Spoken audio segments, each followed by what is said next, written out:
Assalamualaikum warahmatullahi wabarakatuh. Waalaikumsalam warahmatullahi wabarakatuh. Bismillahi walhamdulillah, wassalatu wassalamu ala sayyidina rasulillah wa ala alihi wa sahbihi wa mawalah. La hawla wa la quwwata illa billah, amma ba'du.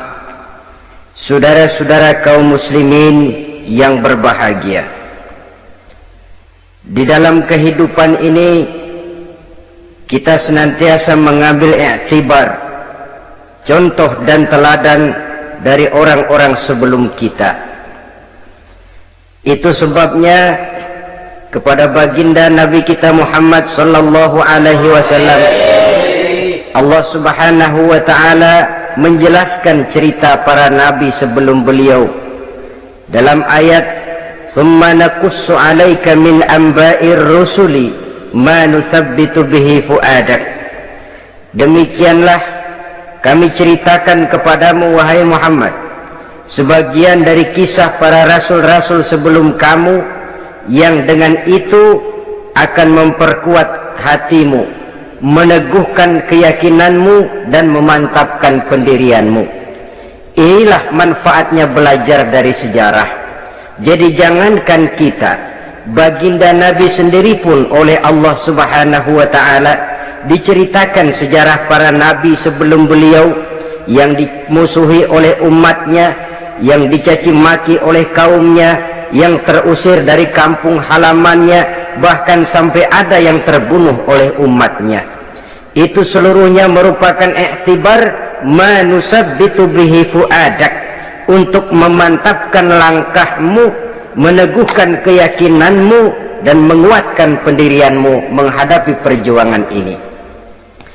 Sehubungan dengan itu, pada pertemuan kali ini Al-Fakir ingin menyampaikan satu cuplikan kecil dari kehidupan seorang sahabat utama baginda Nabi, yaitu Sayyidina Umar ibn al-Khattab radhiyallahu anhu. Beliau adalah Umar bin Khattab bin Nufail bin Abdul Uzza dari suku Quraisy, golongan Bani Adi. Perawakannya tinggi, kekar dan gagah, melambangkan sifatnya yang pemberani, tegas, dan tidak pernah kenal takut kepada siapapun.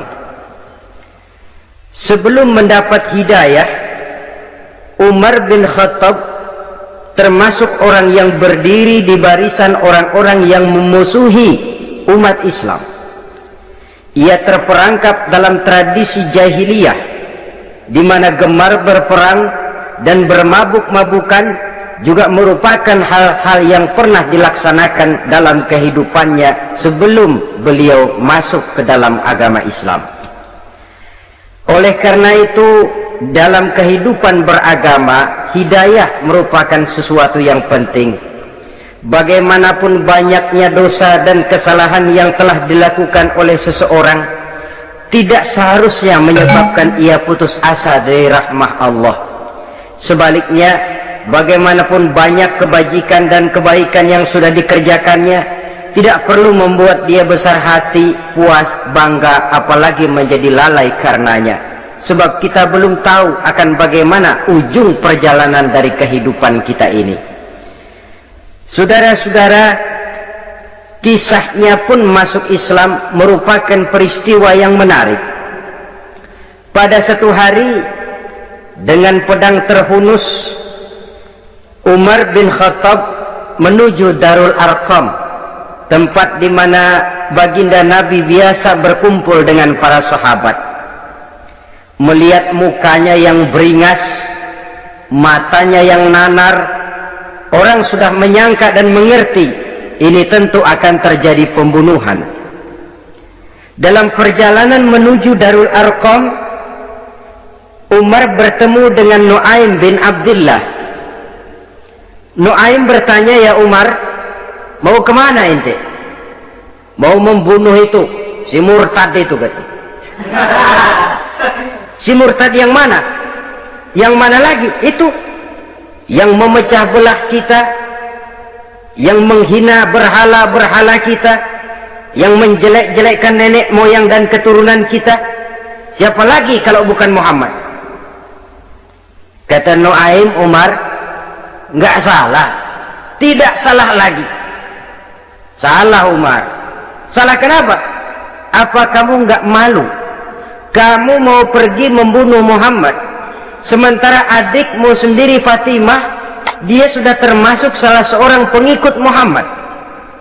Mendengar ini, muka yang memang tadinya sudah marah dan merah, tambah jadi kelabu.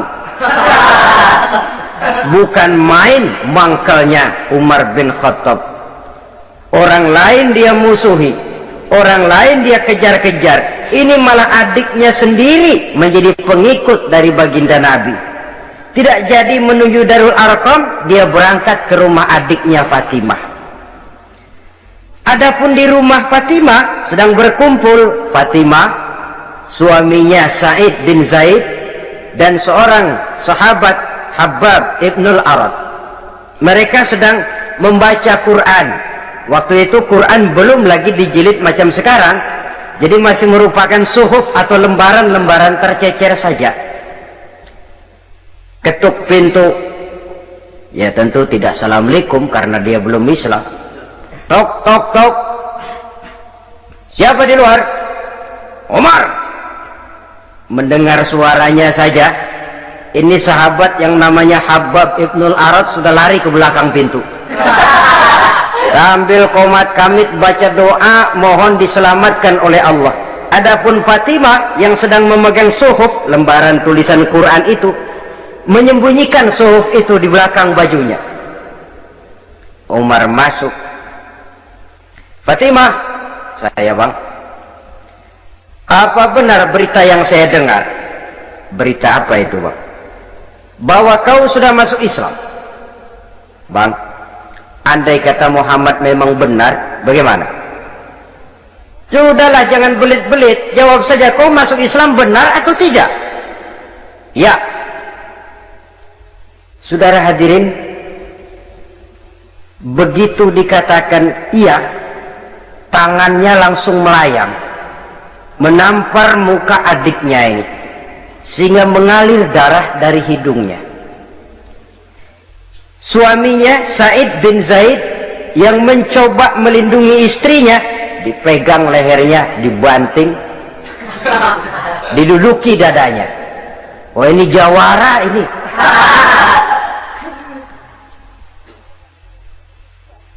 Namun pada saat sedemikian, suara kebenaran terpantul dari mulut Fatimah, adik dari Umar bin Khattab ini. Umar, apakah engkau memukul orang yang bersaksi bahwa tidak ada Tuhan melainkan Allah dan Muhammad Rasulullah? Apakah engkau menganiaya seseorang yang terpanggil untuk mengikuti kebenaran? Manusia macam apa engkau, Umar? Saudara, memang dia orang keras, tapi hatinya mudah menerima kebenaran, sehingga mendengar kalimat adiknya ini tercenung dia sejenak, melongo, bengong kata anak sekarang. Ini kalau tidak karena keyakinan yang mantap, tidak mungkin orang ini, anak adik saya ini bicara macam begini. Umar, mengapa engkau memukul orang yang bersaksi bahwa tidak ada Tuhan melainkan Allah dan Muhammad Rasulullah? Mengapa engkau pukul orang yang mengikuti kebenaran, menerima hidayah dari Allah? Begitu yakin dan mantapnya, walaupun di tengah satu hal yang sangat menakutkan. Siapa yang tidak takut orang Quraisy berhadapan dengan Umar bin Khattab yang dikenal sebagai singa padang pasir pada waktu itu? Malahan dia termasuk salah seorang jagoan di tradisi masyarakat jahiliyah itu. Ada satu pasar yang namanya pasar Ukaz. Tiap tahun di pasar itu diadakan pesta. Pertama pertandingan syair, jadi penyair waktu itu jadi kebanggaan. Syair-syair yang menang itu digantung di dinding Ka'bah. Jadi setiap suku akan bangga kalau mempunyai ahli syair yang hebat. Nah, lalu diadakan juga lah perlombaan balap kuda, memanah, termasuk gulat. Lah Umar ini tiap kali pertarungan mesti menang. Belum pernah ada yang berhasil mengalahkan dia. Jawara. Saudara-saudara, mendengar adiknya begitu mantap hatinya, apalagi ketika adiknya berkata begitu, suhuf, lembaran yang disembunyikan di belakang bajunya tersembul. Apa yang kau sembunyikan di balik bajumu itu? Suhuf. Apa suhuf itu? Lembaran Al-Quran. Coba saya lihat. Enggak boleh. Kenapa? Kamu kotor. Orang kotor tidak boleh megang Quran. Saya mau lihat. Enggak boleh. Kalau kamu mau lihat, mandi dulu. Diturutinya permintaan adiknya itu. Lalu diambilnya suhuf tadi. Dia baca.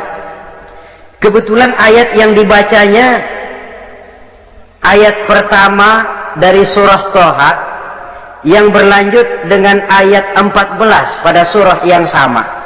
Dia baca, Bismillahirrahmanirrahim. Thaha ma anzalna ilaikal qur'ana litashqa illa tazkiratan liman yakhsha. Thaha, tidaklah aku turunkan Al-Quran ini untuk bikin sukar manusia, melainkan merupakan pengingat bagi orang-orang yang takut kepada Allah. Lalu pada ayat ke-14, Innani anallahu la ilaha illa ana fa'budni. Sesungguhnya akulah Allah, tidak ada Tuhan melainkan aku, maka hendaknya hanya kepadakulah kamu menyembah. Wa aqimis sholata li dzikri, dirikanlah salat untuk mengingat aku. Inna sa'ata atiyatun akadu ukhfiha litujza kullu nafsin ma tas'a. Sesungguhnya kiamat itu pasti akan datang, yang sengaja waktunya kami tidak beritahukan kepada kamu semua, untuk kami balas segala setiap orang tentang apa saja yang telah mereka lakukan dalam kehidupan di dunia ini.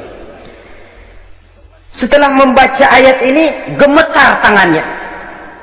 Ah, ini sih nggak main-main ini. Ini belum pernah saya baca ajaran semacam ini. Tidak patut orang yang mempunyai kitab suci semacam ini dimusuhi. Ini sesuatu yang benar, tergetar jiwanya. Hei Fatimah, Muhammad di mana Muhammad? Saya tidak akan memberitahu kepada kamu. Di mana? Saya tidak akan memberitahu. Lebih baik kau bunuh saya kalau memang maksudmu mau mencelakakan Muhammad. Sama sekali saya tidak akan mencelakakan dia, Fatimah. Kasih tahu saja, di mana dia? Darul Arqam. Bergegas dia menuju Darul Arqam. Di dalam Nabi memang sedang kumpul dengan para sahabat, termasuk ada Sayyidina Hamzah yang juga terkenal jawara juga. Ketuk pintu. Ketuk pintu. Siapa di luar? Umar. Di dalam ini geger sebagian sahabat. Umar datang ini pasti bencana. Umar datang, wah, kalau istilah kampung, kerok dan urusan.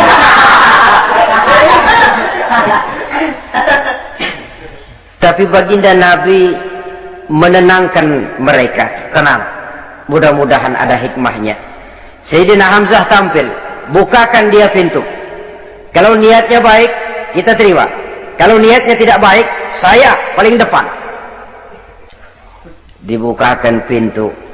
Begitu dibukakan pintu, Umar masuk merangkul baginda Nabi, kemudian dengan tersendat, Asyhadu an la ilaha illallah wa asyhadu annaka ya Muhammad Rasulullah. Saya bersaksi tidak ada Tuhan melainkan Allah, dan saya bersaksi bahwa engkau hai Muhammad adalah utusan Allah. Sahabat takbir semua, Allahu Akbar, Allahu Akbar. Kegembiraan meliputi suasana ketika itu. Kenapa? Karena sebelumnya dikala Umar belum masuk Islam, dia merupakan ganjalan yang paling dikhawatirkan oleh umat Islam. Setelah dia masuk Islam, jelas merupakan satu keuntungan yang sangat besar. Dan dia tertarik kepada Islam bukan karena bujuk rayu orang, tidak karena diberikan harta, tidak karena diiming-iming oleh kedudukan tinggi, tapi karena kebenaran, hidayah menembus hatinya melalui wasilah ayat dalam surah Thaha yang dibacanya melalui suhuf yang dipegang oleh adiknya tadi. Sejak saat itu berubah 180 derajat Umar bin Khattab radhiyallahu anhu, tetapi tetap dengan sifatnya keras, tegas, dan tidak pernah kenal takut kepada siapapun. Cuma kalau sebelum Islam dia kerasnya kepada Islam, setelah dia masuk Islam muter arah kepada siapapun yang memusuhi Islam, dia bersikap keras, tegas, dan tidak pernah kenal takut. Bahkan setelah beliau masuk Islam, satu hari ketika di Darul Arqam kumpul-kumpul, waktu itu Nabi belum berdakwah secara terbuka karena pengikut masih sedikit. Sayyidina Umar usul, "Ya Rasul, ada apa Umar? Alasna 'alal haq fi mamatina wa mahyana." Ya Rasul, bukankah kita ini berdiri di atas sesuatu yang benar? Bukankah mati kita, hidup kita untuk melaksanakan sesuatu yang benar? Bala ya Umar, betul Umar. Wallazi nafsi biyadih, innakum la'alal haq in muttum wa in hiyitum. Demi Allah Umar, kata Nabi, sesungguhnya kamu dan kita semua berdiri di atas kebenaran, hidup ataupun mati. Setelah mendapat jawaban begini, Umar masuk kepada tujuan pembicaraannya. Izan ya Rasul, fafimal ihtifal. Kalau memang begitu ya Rasul, kalau memang kita yakin kita berdiri di atas kebenaran, kita hidup karena kebenaran, kita mati pun memperjuangkan kebenaran, fafimal ihtifal. Kenapa mesti ngumpet-ngumpet? Kenapa harus sembunyi-sembunyi? Wallazi ba'asaka bil haqq, demi Allah ya Rasul, la takhrujanna wa la nakhrujanna ma'ah. Tuhan harus keluar menyampaikan Islam ini secara terbuka, dan kami akan mendampingi Tuhan dengan segenap jiwa dan raga. Sekali masuk Islam gak tanggung-tanggung. Yang kayak begini ini yang kita perlukan sekarang ini. Begitu masuk Islam gak tanggung seluruhnya, jiwa dan raganya masuk Islam. Beliau yang pertama kali mengajukan ide, kenapa harus dakwah sembunyi ya Rasul? Wong kita berdiri di atas kebenaran, memperjuangkan sesuatu yang hak. Kalau kita mati, kita pun mati membela kebenaran. Kenapa mesti fafimal ikhtifa? Kenapa harus sembunyi-sembunyi? Mulai sekarang mari keluar ya Rasul, saya akan dampingi Tuhan, nyawa taruhannya. Saudara hadirin yang saya hormati, selalu dia tempat-tempat yang pernah dia melaksanakan maksiat sebelum dia Islam, selalu dia kunjungi sampai dia berkata, tidak ada tempat yang pernah saya melakukan kesalahan sebelum saya Islam yang harus saya tutupi dengan kebajikan setelah saya Islam sekarang ini. Bahkan ada satu riwayat menjelaskan beliau itu yang tinggi badannya, kekar perawakannya, gemetar orang ngadepin dia. Tapi beliau sendiri sangat mudah gemetar kalau sudah mendengar ayat-ayat Allah. Sehingga ada satu riwayat menjelaskan Sayyidina Umar itu setelah masuk Islam, kalau sholat kadang-kadang bila menoleh ke kanan beliau senyum, bila menoleh ke kiri beliau menangis berurai air mata. Ada orang bertanya, ya Umar, kenapa menengok ke kanan kau senyum, ke kiri kau menangis? Itulah kalau saya ingat jahilnya saya sebelum Islam. Adapun bila saya menoleh ke arah sebelah kanan saya tersenyum, teringat betapa dulu saya membuat berhala dari korma. Saya tumpuk-tumpuk, saya susun begitu.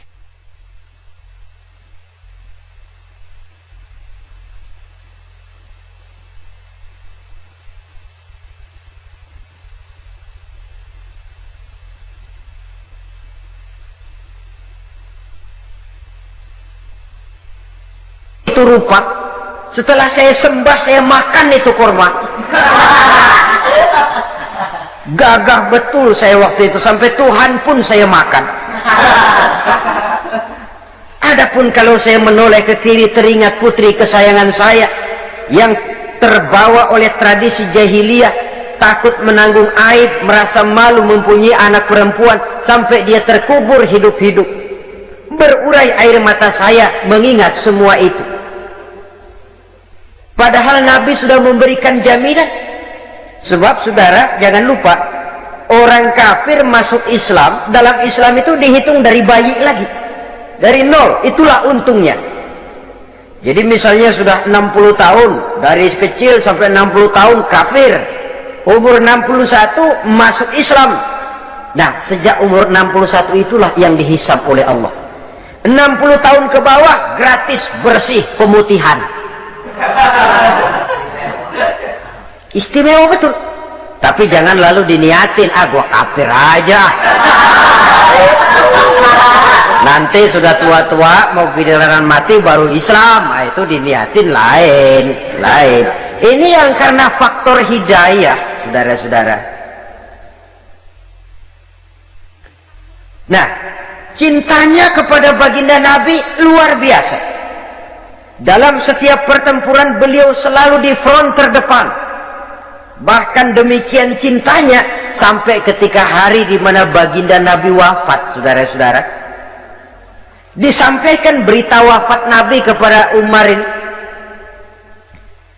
Ya Umar, baginda Nabi sudah wafat. Kamu ngomong apa? Baginda Nabi sudah wafat. Bukan sedih, nyabut pedang, keluar matanya melotot. Siapa yang bilang Muhammad mati, saya tabas batang lehernya. Begitu cintanya beliau kepada baginda Nabi, sampai-sampai nggak menerima kalau Nabi wafat. Taruhlah nggak bisa mati bersamaan, bolehlah mati beriring-iring saja barangkali maksudnya. Saudara-saudara, cabut pedang, kelayaban kemana-mana. Ayo, siapa ngomong Muhammad mati, saya tebas batang lehernya. Sampai bertemu dengan Sayyidina Umar, Sayyidina Abu Bakar. Di tempat orang banyak, Sayyidina Abu Bakar yang bijaksana ini pidato. Ayuhan nas, man kana ya'budu Muhammadan fa inna Muhammadan qad mata.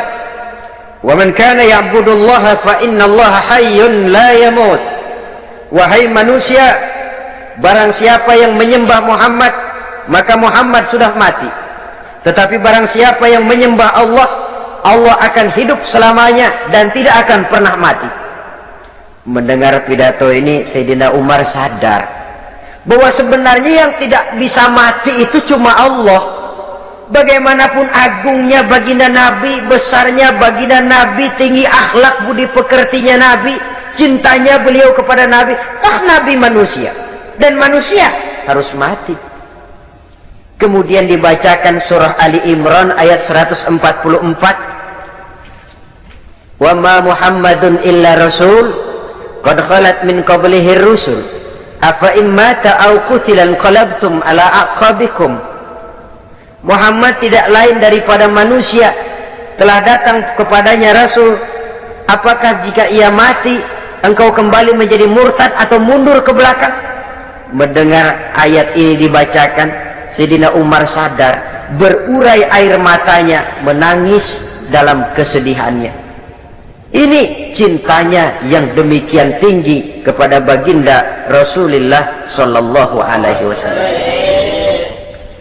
Begitulah seluruh kesalahan yang dia lakukan pada saat sebelum dia masuk Islam, berusaha dia tutupi dan dia tebus dengan segala kebaikan, pengabdian, perbuatan soleh setelah dia masuk Islam.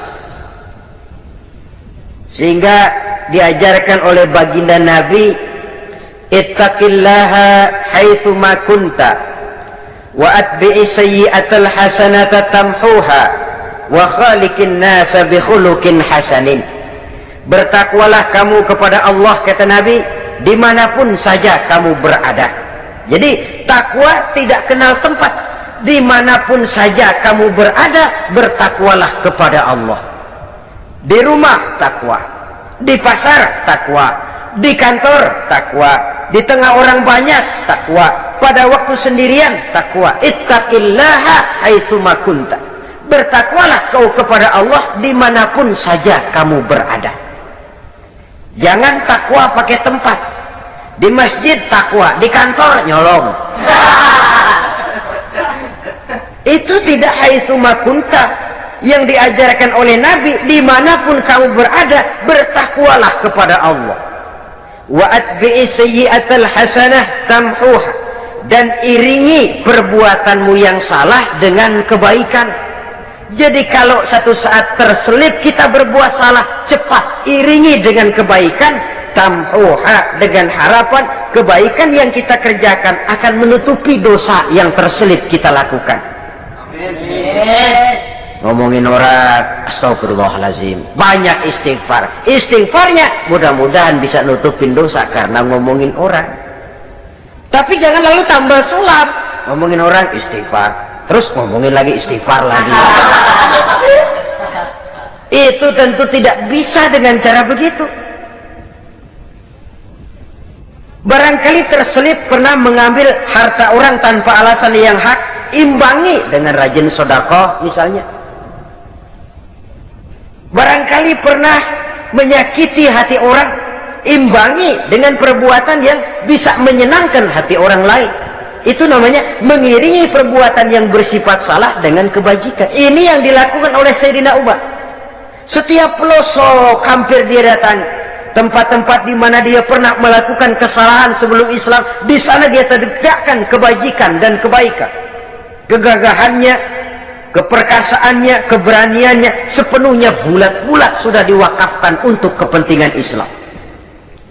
Saudara hadirin yang saya hormati, diperlukan orang-orang yang punya keberanian macam Sayyidina Umar. Berani karena panggilan hidayah, bukan berani babi. Babi berani juga, babi cuman nyeruduk. Artinya berani yang tanpa pertimbangan.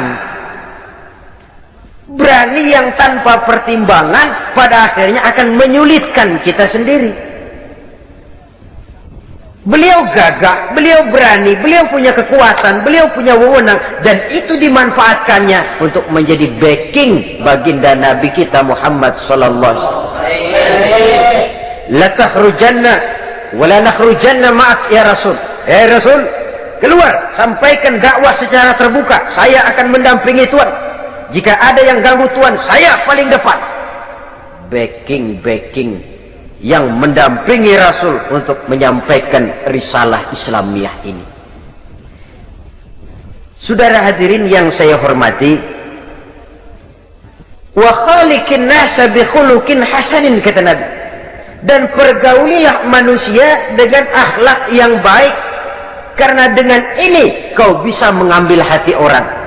Dalam hadis lain katakan, innakum la tas'una an-nasa bi amwalikum walakin yasauhum minkum bastul wajhi wa husnul khuluq.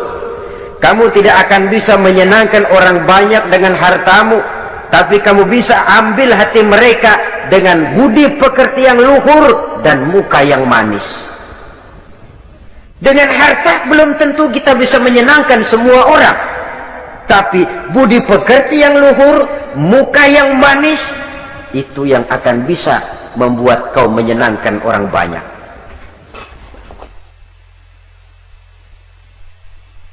Setelah baginda Rasul wafat, pernah ketika berkumpul, Sayyidina Abu Bakar berkata kepada Sayyidina Umar, ya Umar, saya baiat kamu untuk menjadi khalifah. Jawab beliau, sayalah yang akan membaiat Tuhan. Tapi anda lebih utama dari saya Umar. Keutamaan saya akan saya berikan kepada Tuhan untuk mendukung kekhalifahan Tuhan. Di sini kelihatan wataknya yang tidak ambisius,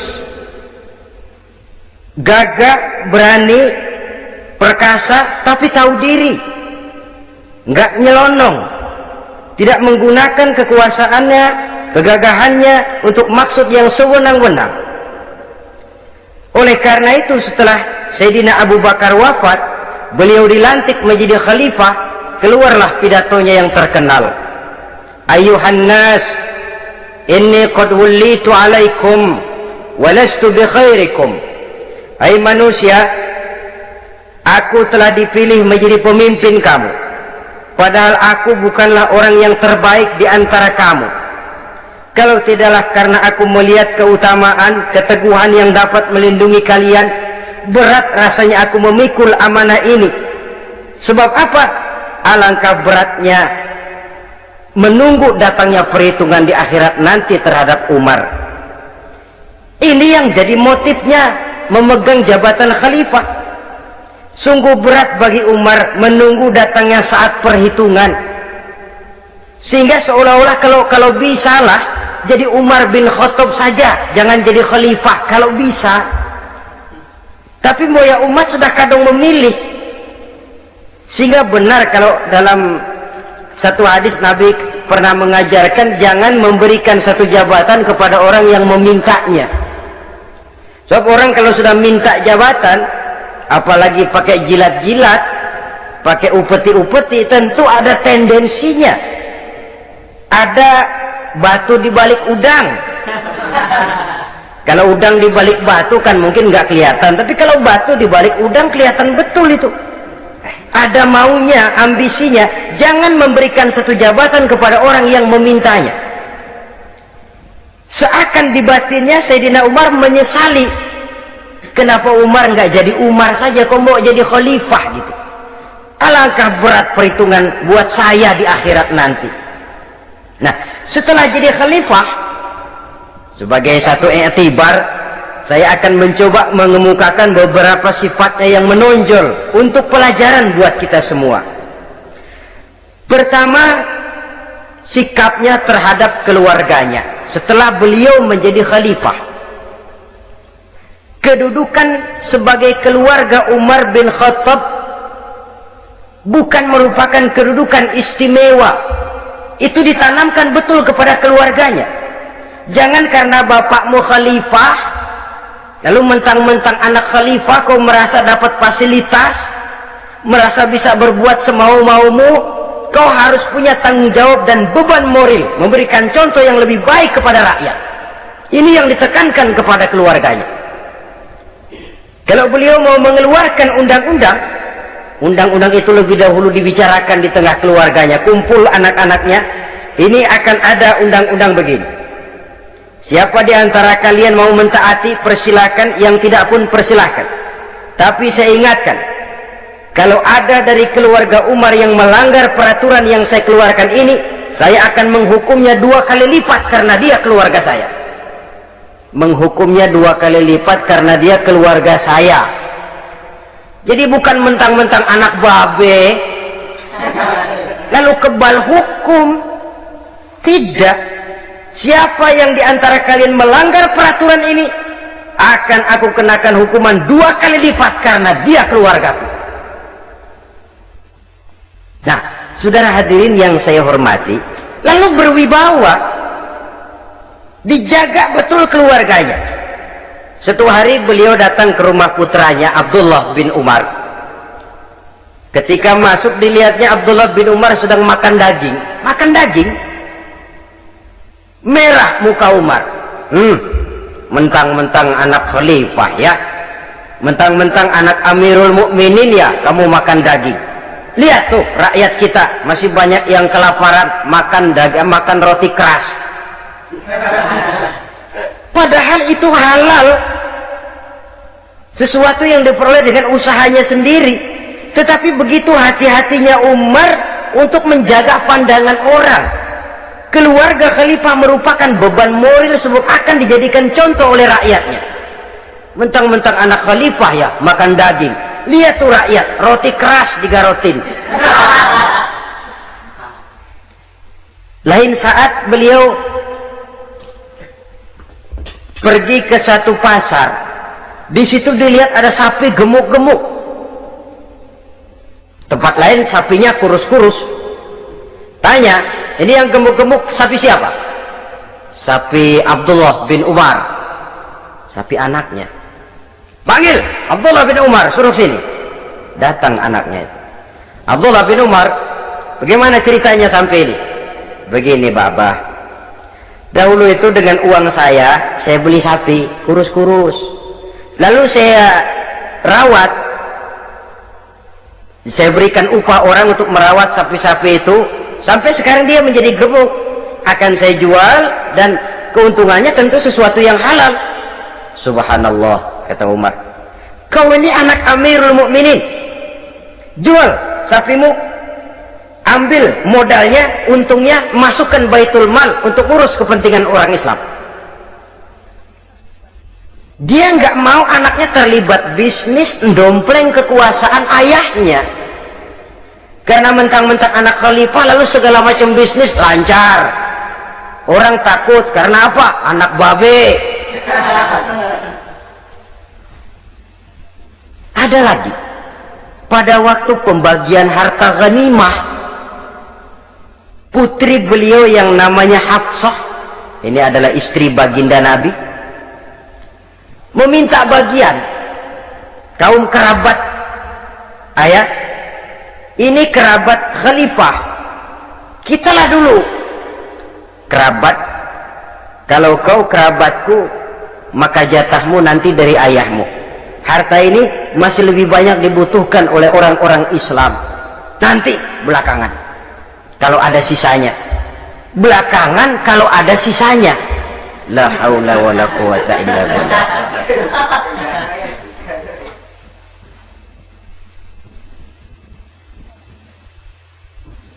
Saudara hadirin, itu terhadap keluarganya. Kemudian apa sifat-sifat yang menonjol dari kepemimpinannya? Pertama, kesederhanaannya. Beliaulah satu-satunya khalifah, Amirul Mukminin, setingkat presiden kalau sekarang, yang punya jubah cuma 2 dan 1 pun punya anaknya. Tambelan lagi. Pernah sholat Jumat terlambat, beliau naik mimbar untuk khutbah, sebelumnya minta maaf dulu. Saudara-saudara, maaf saya terlambat nungguin baju kering. Seorang khalifah nungguin baju kering, sederhana dalam kehidupannya. Mari kita ambil satu cerita lagi. Pada waktu beliau jadi khalifah, yang diangkat jadi gubernur di Mesir adalah Amr bin As. Amr bin As hidupnya lebih mirip kaisar. Istananya besar, pakaiannya bagus-bagus. Nah, yang paling mengganggu pikiran Amr bin As, di sebelah istananya ini ada gubuk reok, kepunyaan orang Yahudi lagi. Ini nggak pantas bener, masa di samping istana gubernur ada gubuk reot, orang Yahudi lagi yang punya. Ini mesti udah bikin saja rencana, panggil dinas tata kota, bikin planning. Di sini mau dibangun masjid, proyek negara. Bikin gambarnya, susun anggarannya, tender. Saudara-saudara, si Yahudi yang punya gubuk reot dipanggil. Yahudi, ada apa, Pak? Kamu tahu nggak? Enggak. Ya memang belum saya kasih tahu.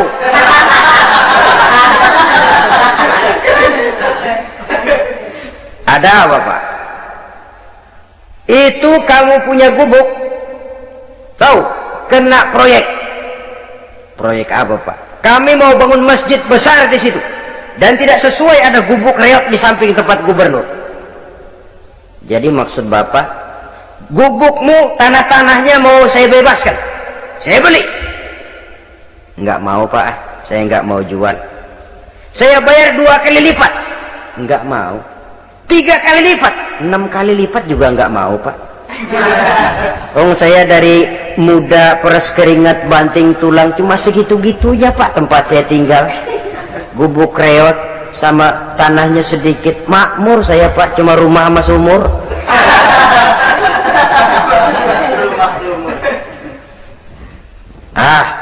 Ini Yahudi kelewatan juga. Akhirnya turun perintah, sudah, kalau dia nggak mau dibebaskan, gusur saja, tarik, ambil bulldozer, digusur.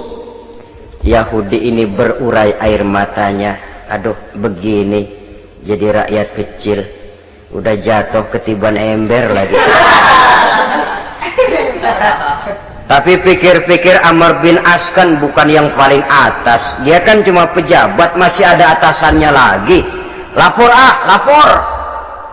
Yahudi ini berangkat ke Madinah. Bayangkan dari Mesir ke Madinah, jalan. Di sepanjang jalan dia pikir membanding-banding. Kalau gubernurnya saja istananya begitu mewah, apalagi khalifahnya.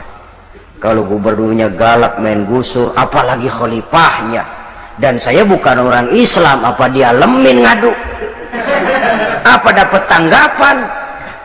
Berangkat dia sambil harap-harap cemas. Sampai di pintu kota Madinah, dia temui orang lagi tidur di bawah pohon korma. Selamat siang Pak. Ada apa? Pak. Apa? Mau lapor. Lapor apa? Bapak tahu Khalifah Umar bin Khattab? Tahu? Istananya di mana Pak? Istananya di atas lumpur. Di atas lumpur. Di atas lumpur. Pengawalnya banyak Pak. Banyak. Siapa Pak? Yatim piatu, janda-janda tua, orang-orang miskin, orang-orang lemah, itu pengawalnya. Pakaian kebesarannya apa sutra apa Pak? Pakaian kebesarannya malu dan takwa. Saya nggak ngerti Pak. Itulah Umar bin Khattab. Lalu orangnya sekarang di mana Pak? Di depan ente. Rupanya yang dia tanya itulah orangnya. Gemeter Yahudi ini, keringat bercucuran. Coba, istananya di atas lumpur. Sebab beliau berprinsip, bagaimana saya bisa menghayati nasib rakyat kalau saya tidak merasakan apa yang mereka rasakan? Bagaimana saya nggak bisa tahu sakitnya lapar kalau saya belum pernah kelaparan? Itu prinsipnya. Istananya di atas lumpur. Para pengawalnya yatim piatu, janda-janda tua, orang-orang miskin, orang-orang lemah dan tidak mampu. Dan pakaian kebesarannya malu dan takwa. Kamu dari mana? Dari Mesir Pak. Ada apa? Mau laporan gubernur Bapak di Mesir yang namanya Amr bin As. Kenapa? Main gusur aja Pak. Ceritanya? Iya, dia mau bangun masjid. Kebetulan di areal itu saya punya tanah sama gubuk segitu-gitunya. Saya nggak mau dibeli, digusur Pak. Saya mau mencari keadilan. Begini. Kamu lihat tempat sampah itu? Lihat. Di situ banyak tulang. Coba kamu ambil kemari satu. Tulang unta, bawa sini. Bingung Yahudi. Pak, saya kemari mau cari keadilan. Kalau tulang mah di Mesir juga banyak Pak. Sudahlah, pokoknya kau ambil saja tulang itu. Dicoker-coker, dapat, dikasih. Tulang itu digaris lurus oleh Sidina Umar dengan ujung pedang. Red. Nah, nih, kau bawa kepada Amr bin As. Makin bingung itu Yahudi. Suruh bawa tulang cuman digaris. Nanti saya ngomong apa Pak? Sudahlah, kasih saja. Pulang dia. Sampai di Mesir. Tuan Gubernur, ada apa? Saya baru menghadap khalifah. Kemudian beliau sampaikan ini, dikasih tulang. Amr bin As ngelihat tulang ada goresan lurus dengan ujung pedang, gemetar. Badannya keluar keringat dingin. Panggil kepala proyek.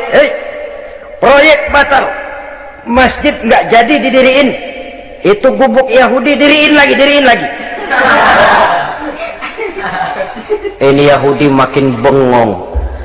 Ini gubernur dapat tulang doang segitu takutnya.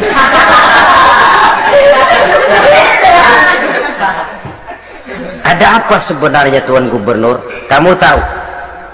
Ini nasihat pahit buat saya dari Amirul Mukminin Umar bin Khattab.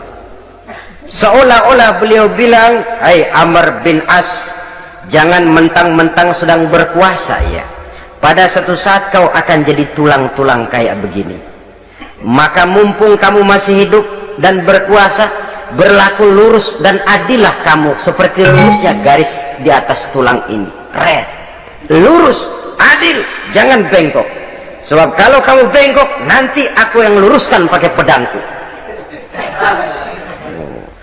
Siapa yang nggak ngeper digituin? Sampai akhirnya apa? Kata si Yahudi, Pak, kalau begitu Islam adil ya? Adil. Kalau gitu biarin dah Pak, tanah saya. Mau kamu jual? Bukan saya jual Pak, saya kasih aja dah. Campur gubuk-gubuknya, ambil aja dah.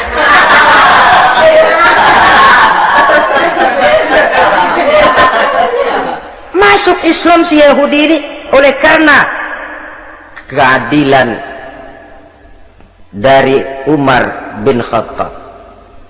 Begitulah kesederhanaan hidupnya. Sampai saudara, yang ironi betul, pernah Utsman bin Affan, Ali bin Abi Thalib, Thalhah dan Zubair kumpul mendengar berita bahwa Sayyidina Umar ini punya hutang. Bayangkan, seorang khalifah untuk melangsungkan hidupnya sampai punya hutang. Padahal Baitul Mal di bawah kekuasaannya. Berunding Utsman, Ali, Thalhah, Zubair. Kalau kita langsung ngomong sama Umar nggak enak dong, dia nggak bakalan terima. Lewat putrinya aja, Hafsah. Baik. Hafsah ngomong sama Umar, Abah, kenapa? Bagaimana kalau honor Abah ditambah, ditingkatkan supaya hutang bisa ketutup? Hafsah, saya Abah. Siapa yang nyuruh kamu ngomong begitu? Enggak ada. Ada. Saya tahu ada ini. Kalau nggak ada, kamu nggak mungkin ngomong begitu. Tapi orangnya kalau saya tuntut, mereka mungkin nggak mau. Sekarang saya mau tanya Hafsah, kau kan istri Rasul, betul? Nah, saya mau tanya, suamimu makanannya apa? Daging? Bukan. Roti. Tempat tidurnya kasur empuk? Bukan. Kain kasar yang kalau musim panas kami bentangkan, kalau musim dingin separuh buat tidur, separuh buat selimut. Pakaian yang dibelikan untukmu berapa banyaknya? Cuma 2. Nah, itu guru saya, orang yang paling saya cintai, dan itu yang saya ikuti. Bahkan setelah beliau wafat, Sayyidina Umar ini hutangnya ditanggungkan kepada anaknya Abdullah bin Umar, dan itu pun dilunasi dengan menjual rumahnya, sehingga rumahnya itu disebut Darul Qadha, rumah bayar hutang. Begitu kesederhanaannya. Jadi nggak pakai aji mumpung jadi khalifah lalu kayak ikan gurita, tangan yang mana aja megang. Itu kan mental monyet itu kan begitu, tangan megang kiri kanan, mulut ngawal, kaki megang, temennya dikasih masih ngerampas juga. Monyet rakus betul itu. Itu kesederhanaannya. Kenapa kesederhanaan ini timbul? Karena sikap zuhudnya. Zuhud itu tarkud dunia li ajlil akhirah. Orang yang mengambil dunia hanya yang diperlukan dengan lebih mengutamakan kehidupan akhirat. Watak zuhudnya yang sangat menonjol. Dialah pahlawan yang paling berani di medan perang. Dialah imam yang paling khusyuk di masjid, dan tidak jarang kalau sholat sendiri, begitu membaca ayat yang menceritakan neraka, nangis berurai air matanya. Saudara hadirin ma'asyiral muslimin rahimakumullah. Jadi kesederhanaan dan kezuhudan ini bukan lewat teori disampaikan oleh Umar, bukan lewat penataran seluruh aparat, tidak, lewat contoh konkret. Inilah saya, contoh sederhana dan zuhud. Bagaimana saya akan bisa merasakan penderitaan kalau saya sendiri tidak pernah menderita? Bagaimana saya akan tahu sakitnya lapar kalau saya belum pernah kelaparan? Maka tanpa penataran, tanpa upgrading segala macam, berhasil karena prinsip keteladanan. Beliau jadi contoh utama. Dan sumber utamanya tentu tidak lain karena contoh dari baginda Nabi besar Muhammad sallallahu alaihi wasallam. 2, sederhana. Yang kedua, zuhud. Yang ketiga, sifat yang menonjol dari kekhalifahannya adalah adil. Kalau sudah bicara soal hukum, dia tidak pernah kenal kompromi. Adalah seorang pemuka Nasrani masuk Islam, namanya Jabalah bin Aiham. Ketika dia bikin haji, kain ihramnya keinjak orang Arab yang hitam, Badui. Jengkel, dia merasa bekas tokoh, enak aja nih orang udah jelek nginjak lagi. Ditempeleng orang tadi. Orang ini lapor kepada Umar, panggil Jabalah bin Aiham, panggil. Kau ditampar? Betul Khalifah. Tampar dia, tampar lagi. Dipukul orang itu di depan Sayyidina Umar. Jadi tidak karena kau ini bekas kepala suku, kau ini bekas orang terhormat, lalu ada kebijaksanaan yang tidak bijaksana, kebijaksanaan yang akhirnya jadi tidak bijaksana. Dan itu memang sudah dimulai dengan memblokir keluarganya. Tidak satu keluarganya pun yang boleh mempunyai perasaan bahwa menjadi keluarga khalifah merupakan fasilitas dan keuntungan. Kau jangan makan di atas punggungku, kau jangan menikmati fasilitas di atas keringatku. Dan tidak ada keinginan mewariskan jabatan khalifah kepada anak-anaknya. Pernah beliau musyawarah, saya bingung kenapa khalifah, gubernur Kufah ini sulit nyari orang. Diangkat yang lemah, rakyat ngeluh. Diangkat yang keras, rakyat juga ngeluh. Ada calon khalifah, kalau ini mah nggak salah lagi nih buat gubernur Kufah. Siapa? Abdullah bin Umar, anak beliau sendiri. Melotot matanya, jangan macam-macam kau, cukup satu orang Umar memegang jabatan ini. Kalau berhasil, kami keluarga Umar sudah merasakannya. Kalau gagal, cukup kegagalan seorang Umar. Tidak berusaha mengorbitkan anaknya, wah anak babeh diangkat jadi jadi tidak, malah diblokir, cari yang lain. Tapi Abdullah bin Umar cukup syarat ya khalifah, dia orang bertakwa dan soleh. Yang takwa dan soleh bukan cuma anak Umar, anak orang lain juga banyak yang takwa dan soleh. Itu prinsipnya. Sehingga ketegasannya ini membuat orang jadi sungkan, dan tidak seorang pun berani kirim-kirim upeti hadiah. Pernah itu ada pejabat dari Azerbaijan kirim makanan, kue, mending apa? Kue gitu dicicipi, enak juga ya kue ini, enak khalifah. Ini di sana apa makan rakyat biasa? Bukan, ini makanan orang-orang fake. Nah, dibungkus lagi itu kue, dibungkus. Ontamu mana? Di luar. Ambil, bawa pulang, serahkan lagi kepada gubernur di sana. Kasih tahu salam dari Umar bin Khattab, kenyangkan dulu rakyat dengan makanan seperti ini, kita belakangan. Jadi kalau rakyat lapar, saya orang pertama yang akan merasakan kelaparan. Tapi kalau rakyat makmur, biarlah saya menjadi orang terakhir yang kenyang. Kan bagus prinsip itu. Jikalau rakyat kelaparan, saya akan jadi orang pertama yang merasakan lapar. Tapi kalau rakyat makmur, biar saya jadi orang terakhir yang kenyang. Jangan dibalik. Pada saat rakyat kelaparan, dia kekenyangan. Dan selanjutnya, sikap keadilannya ini, saudara-saudara, menyebabkan hukum lalu jadi berwibawa. Pernah beliau jalan-jalan di lorong kota Madinah, di tempat yang namanya Harak bersama Aslam. Ada ibu-ibu, anaknya nangis, lapar ma, sabar dikit lagi matang katanya. Emang tuh ibu lagi ngerebus, bunyi air ngegulak, luguk. Umar lihati dari jauh, belum juga matang. Ini anak dari nangis, lapar, sampai capek nangis, sampai tidur. Anak tidur, Umar samperin, Bu, yang masak apa sih kok nggak bisa matang? Saya nggak masak apa-apa tuan. Itu pating kerupuk apa? Ketika dibuka ya cuma air saja. Subhanallah, ibu sudah ngebohongi anak ibu sendiri. Habis harus bagaimana tuan? Saya sudah nggak punya makanan untuk dimasak. Sementara perut nggak kenal kompromi, jalan satu-satunya ya terpaksa anak saya bohongi. Saya bilang sebentar lagi matang, sampai dia tidur sekarang ini. Memangnya Khalifah Umar gimana sih ngurusi rakyatnya? Subhanallah, dia orang zalim. Dia yang memegang urusan kami, tapi dia nggak tahu nasib saya.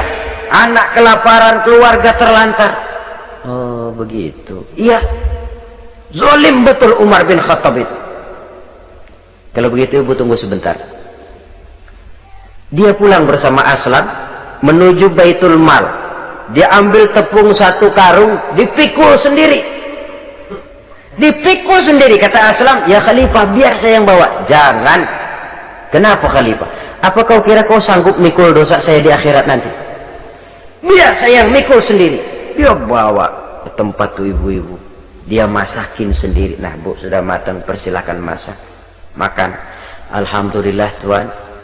Mudah-mudahan Allah memberkahi Tuan. Tuan lebih baik dari Umar bin Khattab yang zalim itu. Memang sebenarnya Tuan siapa? Kata tuh ibu. Saya. Iya. Saya ya Umar bin Khattab yang ibu bilang zalim itu. Gemetar si ibu. Gemetar si ibu. Tapi memang peka dan menghargai kritik orang.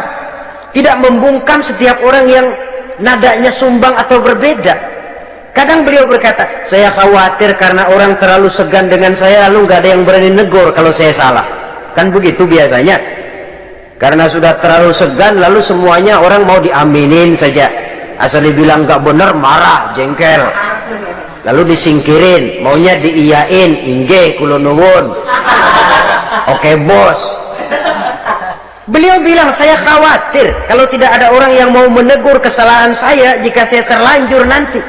Tahu muncul orang, demi Allah saya akan menegur Tuhan dengan pedang saya ini.